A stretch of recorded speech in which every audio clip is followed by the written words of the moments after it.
Okay, so the only thing worse than being broke all the time is getting a little money in your pocket, saying you're going to do the right thing, not doing the right thing at all, and then being broke again. That's called the feast or famine syndrome. You either have a whole lot of money or you have no money at all. And it keeps happening over and over and over again in cycles. It keeps happening when you get your tax refund. It keeps happening when you get that bonus. It keeps happening if you got that insurance payout. It keeps happening when you get that stimulus check. Yeah, that's right. I've been there, done it all. So here are some of the things that you are not going to do with your stimulus money. Number one, and this is going to be a surprise to most people, you are not going to pay all of your bills. Let me repeat, you are not going to pay all of your bills. There's a saying, when people get money, poor people spend it on things that they like, middle class people pay all their bills, and wealthy people find a way to invest. Now, I'm not saying whether that's right or that's wrong, but I can tell you I have been in all three of those categories. And the one thing you do not want to do is live in a feast to famine syndrome, get a little bit of money in your pocket, and then pay every single bill that you have trying to be a hero. You are not a hero for paying all of your bills. Now, let me be clear. That does not mean neglect your bills. What it means is take a look at the money that you have and be strategic. If you are behind on your rent, contact your landlord and figure out what you can negotiate. If you are behind on your light bill, your gas bill, if you are behind on any of your essential bills, bills that are required for you to exist, your card note, if you actually need it, I'm going to get to the card note in just a minute. Then what you're going to do is you're going to contact each of those people. You're going to tell them that you, just like many other people in the country and the world, are in the middle of a pandemic and you need to negotiate. You need to be in a position to pay a little bit now and to pay a little bit over time. Make sure you get their name, get their ID number, make sure they put the notes in your record. And before you hang up that call, make sure they repeat the notes back to you. You want to get the maximum extension of time to pay that bill without any damage to your credit report. Let me repeat, you want to get the maximum extent of amount of time to pay that debt without any damage to your credit report. But you are not going to pay all your bills. If you are behind 2 or 3 months on your bills and you get this money and you use all of the money to pay your bills, guess what's going to happen next month? You're going to be behind again. You're going to be stressed out again. You're going to be worried again. Paying all of your bills up to date today does not make you safe 30 days from now, 60 days from now. So I want you to be strategic when paying your bills. You're going to pay the essential bills and you're going to negotiate a payment plan until you get back in a position to be able to pay all of your bills on a consistent basis with the money that you have available. The next thing you are not going to do with this money, I know that you have been struggling. I know that we've been in a house. Lord knows I know it. I know that we haven't been able to do some of the things that we want to do. And for those who have lost their jobs, lost their income, lost their livelihood, I know you have missed out on things. But what you are not going to do is go splurge on the things that you like, your boo likes, and your kids want. This is not the time for that. Let me help you understand something. I've been on both sides of this coin. I've been the parent who splurged and got my children everything and made them spoiled. And then I had nothing and I was looking like a fool because when they were really looking at me and looking for me to be able to protect them, to provide for them, I couldn't. And then I've been on the other side where when I got my mind right, I went from spending thousands of dollars during Christmas to spending almost zero during Christmas. And no, they did not like me at first, but I can tell you one thing, they like me now because kids do not need parents who are going to buy them more things. Kids do not need parents who are going to overspend and splurge on the things that they could not get when they didn't have any money to make them feel good for a few days when they do have some money, only for them to be back in the hole 2 weeks later, 30 days later, 60 days later, feeling the same way that they felt before. Now is the time to teach your children something about money. So here's what I would do if I were you. I would take everybody to the movies. Yes, I would. You might be thinking, well, the movies are closed. They're not fully open. The movies would be in my house, on the couch, watching Netflix, Hulu, HBO Max, whatever it is, the Disney Channel. Yeah, the whole family is going to go to the movies. And guess what? The treats are on me. We're going to make our own popcorn. We're going to make some hamburgers like Big Mama and them used to make back in the day. Now, if you're lucky, if I'm feeling real generous, we might order a pizza out, an extra large or a couple of extra large for us to share. But we are not getting individual meals. We are not ordering from DoorDash, spending $15 on a $2 meal. We are not going to go here, there, and everywhere, running around and trying to go out and prove that we can do something nice for our kids, when the truth is we need to prove that we can experience and demonstrate and teach financial freedom for our kids. That's what our kids need. Our kids do not need a big splurge right now. Our kids need parents with sound minds who are going to keep them healthy and teach them how to be wealthy.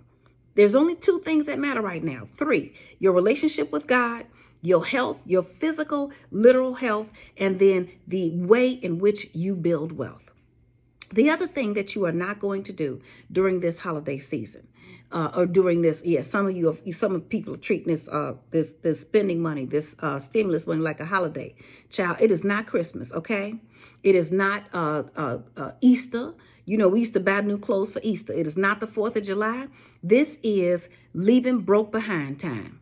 Repeat after me. This is leaving broke behind time. That's what this is. And this is the time for you to be strategic and to be aware and to use some knowledge and some wisdom when it comes to your money. Don't be like me. You see, I was an educated fool. Degrees in math, economics, finance, every degree you could have that had a number in it. I had it and I was a fool. You don't want to be that. We don't want to live in the feast to famine syndrome anymore. So another thing that you are not going to do for yourself, you are not going to go out and buy the latest purse, the newest car, the nicest outfit, the pair of shoes. You're not buying. No, don't buy any of that stuff. See, all of those people that you are buying from, they're already wealthy. As a matter of fact, they were talking on one of the networks the other day about all the billionaires who have been made during this recession. This is not the first recession. This is not the first setback. During every single recession, during every single setback, you will either be a millionaire, a billionaire, or a witness. Now, I know I got my pick. What's your pick? A millionaire, a billionaire, or a witness?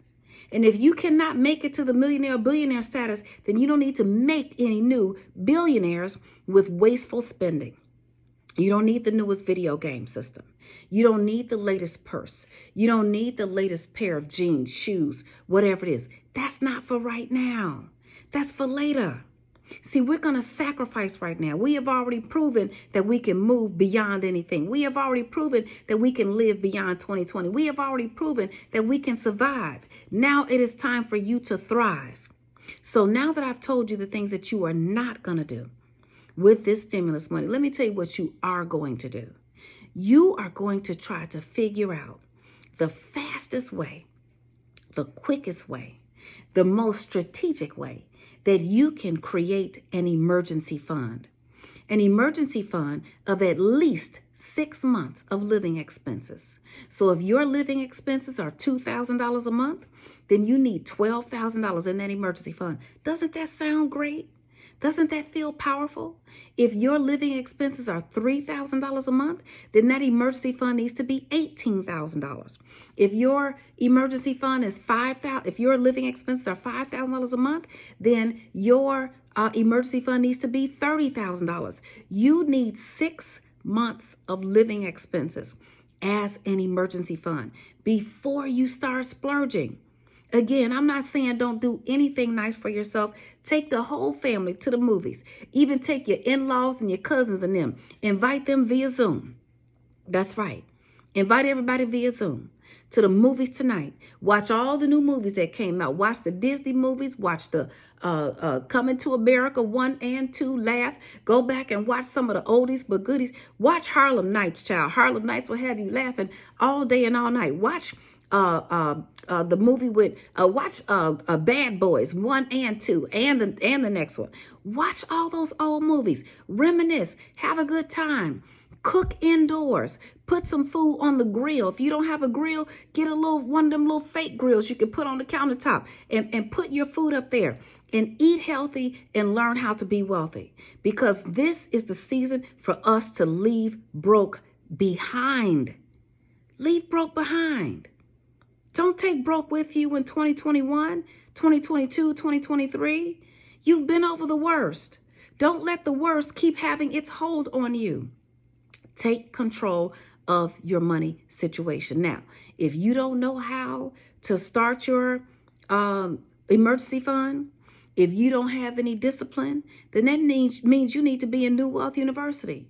You need to overcome your spending addiction, which is what you have when you go to the grocery store for toothpaste and walk out with $179.47 worth of stuff you don't need. Talking about it was on sale. I already told you that ain't on sale for you. It's not even on sale for you if you got this stimulus money. This stimulus money is supposed to stimulate you. It's supposed to stimulate your dreams. It's supposed to stimulate your wealth. It's supposed to stimulate your financial strategies. It's supposed to stimulate your family. It's supposed to stimulate your community. But it's not supposed to be a quick fix.